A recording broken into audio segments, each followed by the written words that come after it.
परंपरा को आगे बढ़ाने का संकल्प है हमारा, क्योंकि आपकी उम्मीद पर टिका है परिवार हमारा। अमर भारती एक उम्मीद, जज्बा बुलंद हौसलों का, जज्बा भारत के निर्माण का।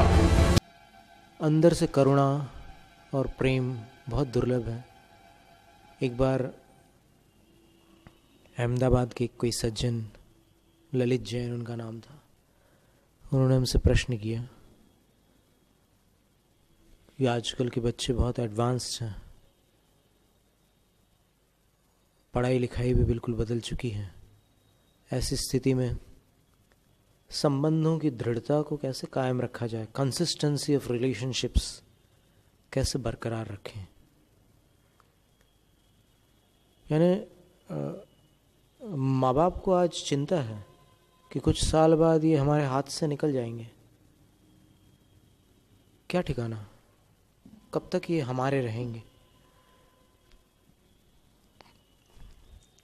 तो फिर उनके इस गंभीर प्रश्न का हमने उत्तर दिया कि बच्चों के अंदर दो प्रकार की आदत अगर आप डालते हैं या फिर दो भावनाओं को उनके अंदर आरोपित करते हैं, तो यदि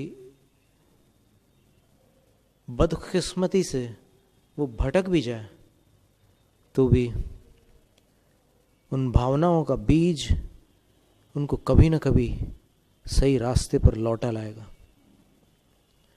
और वो भावनाएं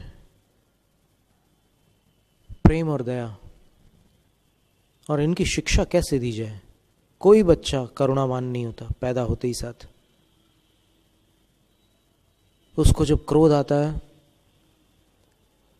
तो वो किसी के भी बाल खींचता है, मां के कर्णाभूषण खींच करके खून निकाल देता है, मारता पीटता है, कुछ भी कर डालता है, वो तोड़ फोड़ मचाता है।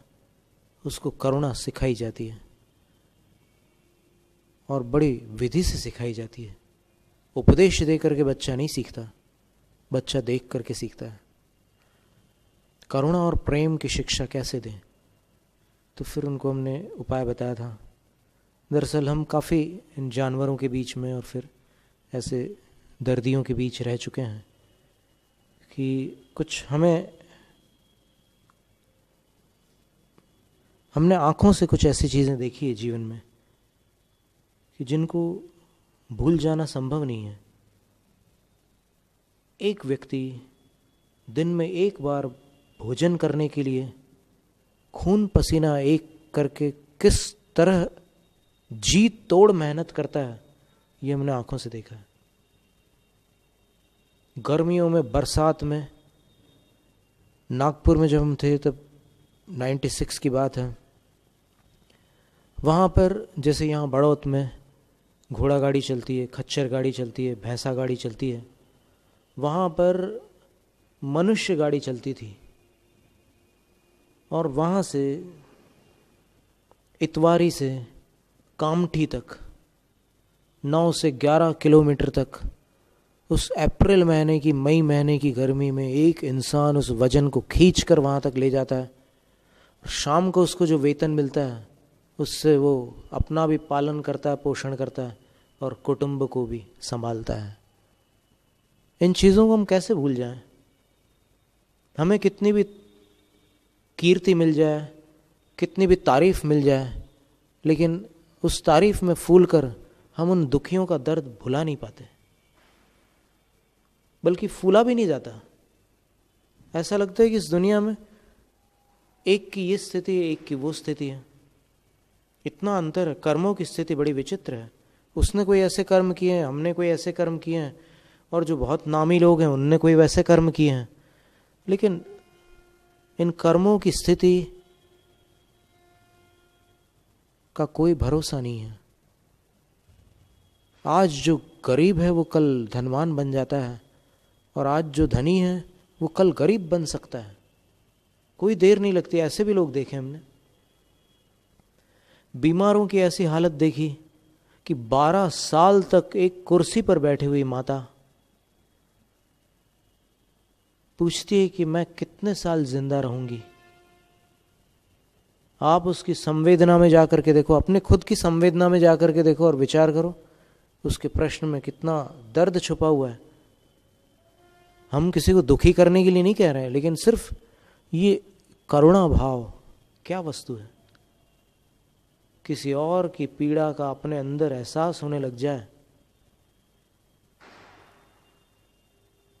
और ये बहुत ही संवेदनशील हृदय का कार्य है। जो कठोर बन चुके हैं उनके लिए मुश्किल है, लेकिन फिर भी असंभव नहीं है। मुश्किल जरूर है, असंभव नहीं है। क्योंकि एक डॉक्टर जो 3-3 हजार ऑपरेशंस कर लेता है, जब अपने बेटे का ऑपरेशन करने जाता है तो उसके हाथ कांपते हैं। क्यों?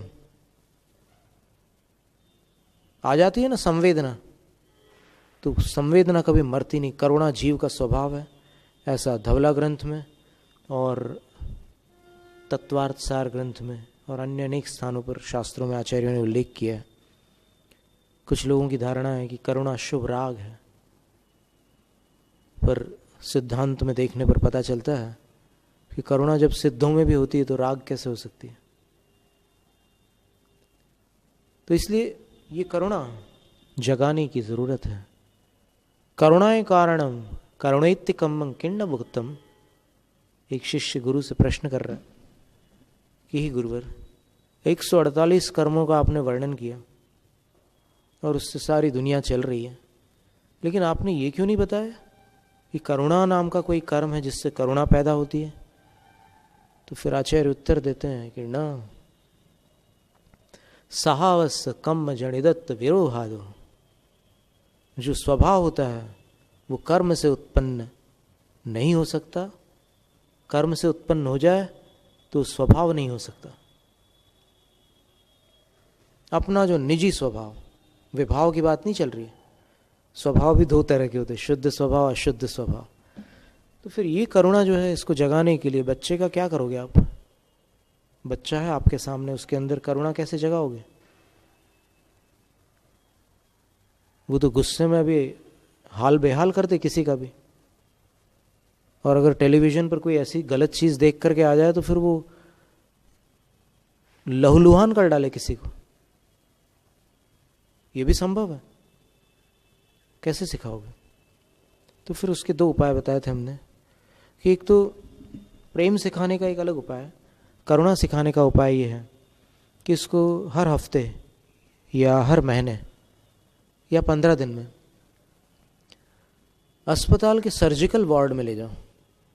सर्जिकल वार्ड उस वार्ड को कहते हैं हॉस्पिटल का जहाँ पर ऑपरेटेड मरीज रखे जाते हैं, जिन रोगियों का ऑपरेशन हुआ है, शल्य चिकित्सा जिसको कहते हैं, उनको वहाँ रखा जाता है।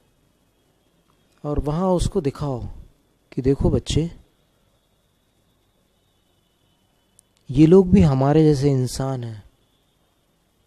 अपन भी मनुष्य है ना, ये भी मनुष्य है। देखो इनकी कैसी स्थिति हो गई है।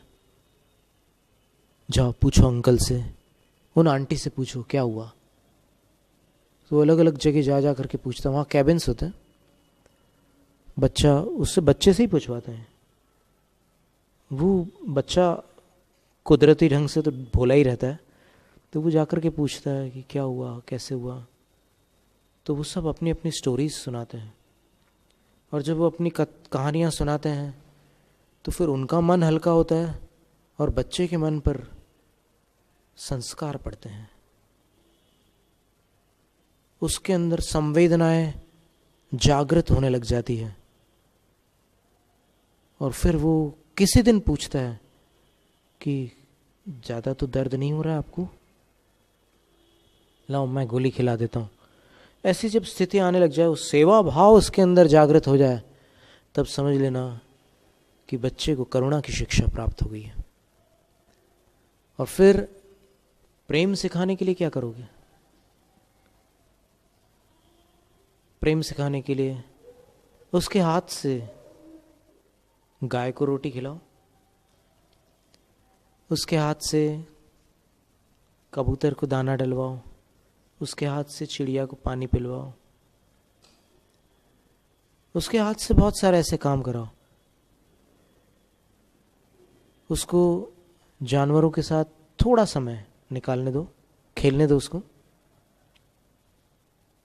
कभी कभी दोस्ती हो जाती जानवरों की बच्चों से।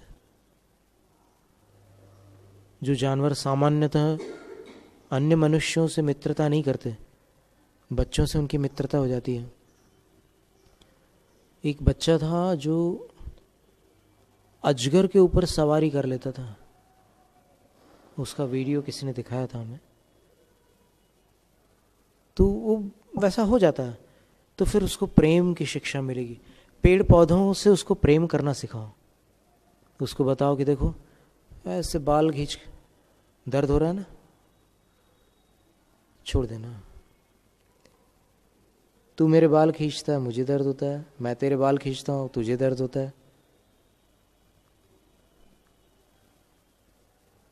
किसी भी जीव को दुखी करने से उसको भी दर्द होता है। इसलिए अपन सुखी रहें, सारे प्राणी सुखी रहें, अपन जिए वो भी जिए। Live and let live. Linda Goodman ने अपनी बुक स्टार साइंस में लिखा है, लिव एंड लेट लिव। जियो और जीने दो।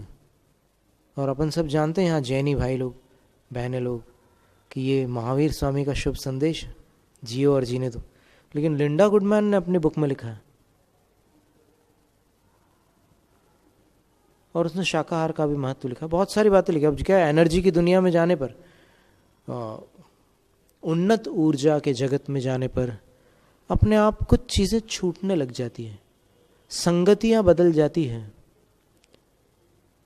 जीवन बदल जाता है। और अगर ऐसा करते करते एक समूह तैयार हो जाए, फिर जिन जिन के अंदर प्रेम और करुणा जागृत हो जाए तो फिर दुनिया बदल सकती है। युद्ध ज़रूरी नहीं है, प्रेम ज़रूरी है।